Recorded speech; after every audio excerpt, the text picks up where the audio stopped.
Buongiorno a tutti e bentornati a Liberamente, variazioni e scorribande qui su Radio Libertà.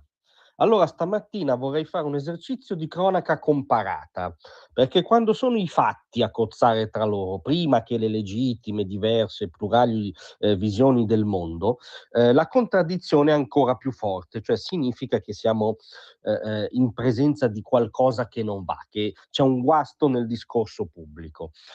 Primo tempo di cronaca, qualche giorno fa, boschetto della droga di Rogoredo, una vera e propria zona franca in balia della criminalità diffusa, anche Maranza, non solo ma anche Maranza, controllo antidroga, blitz antidroga da parte della polizia in una trincea proprio dove ogni giorno va in scena la lotta tra Stato e criminalità che espropria un territorio allo Stato medesimo.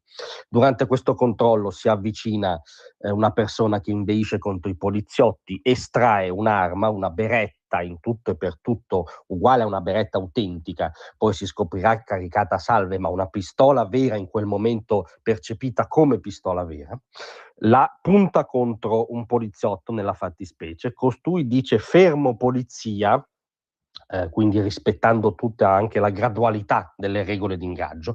Il galantuomo non si ferma, continua ad andare verso di lui minaccioso puntandogli la pistola in faccia. Il poliziotto spara in un palese, immediato, indiscutibilmente umano caso di legittima difesa, questa persona muore. Il poliziotto, come sapete tutti, è iscritto nel registro degli indagati per omicidio volontario. Omicidio volontario, un'accusa molto pesante. Poi ci dicono che è un atto dovuto, che a sua tutela fanno i finti ingenui e gli azzecca garbugli formali, come se questa iscrizione non fosse anche una condanna mediatica, come se fosse normale questo automatismo, che viceversa normale non è, perché quando c'è un caso così flagrante, confermato, autoevidente di legittima difesa, si potrebbero fare accertamenti senza iscrivere la gente, e il nuovo decreto sicurezza prevede la fine di questo automatismo folle. Comunque il risultato di cronaca: questo poliziotto è indagato per omicidio volontario. Secondo tempo di cronaca, lo scempio che abbiamo visto in scena a Torino nel weekend. Il fotogramma che lo riassume purtroppo alla perfezione è quello che ha visto quel branco di belve antagoniste accanirsi in 10 contro un poliziotto, sfilandogli l'equipaggiamento, togliendogli il casco, prendendolo a calci e pugni, a bastonate, a martellate in 10, finché costui è riuscito a divincolarsi. Poi è arrivato un collega con lo scudo, sono le immagini che avete visto tutti, e questa aggressione è finita. Le ipotesi, diciamo, al momento, che la Procura di Torino, che sta indagando sullo scempio di sabato, ha scritto nel procedimento, sono di resistenza pubblico ufficiale, e al momento per l'unico dei 3 fermati coinvolto, che secondo gli accusatori è coinvolto in questo attacco selvaggio al poliziotto, anche di lesioni a pubblico ufficiale e rapina, perché gli è stato appunto sottratto l'equipaggiamento, non di tentato omicidio.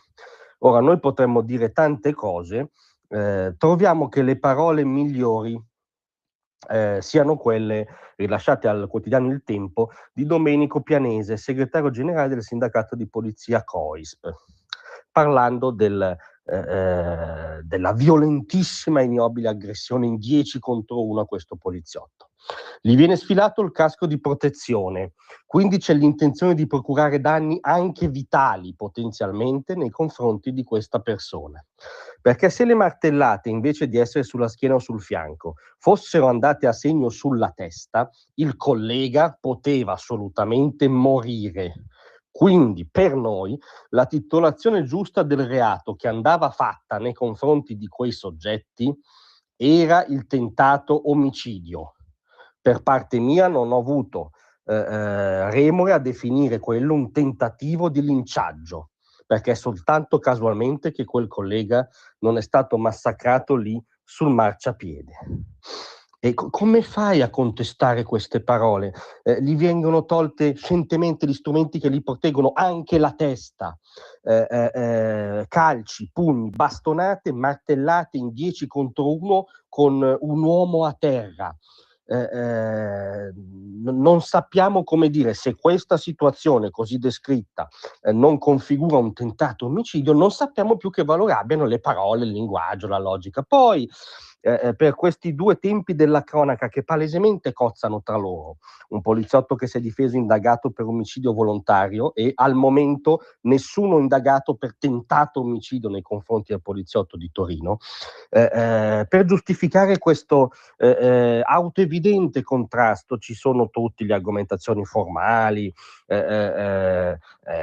appunto azzecca garbugliesche, in punta di diritto, ma summus ius summa iniuria, dicevano già i latini, sta tutto in piedi a impianto vigente? Benissimo, non stiamo contestando la tenuta formale, stiamo contestando l'evidente, a chiunque non sia intossicato dall'ideologia, contraddizione tra queste due scene. Il poliziotto è indagato per omicidio volontario perché sì e ci ha difeso, il branco di delinquenti antagonisti che ha tentato di prendere a martellate, che ha preso a martellate un poliziotto in 10 contro 1, non configura un tentato omicidio. C'è evidentemente un guasto nel discorso pubblico e sì, anche nell'impianto legislativo.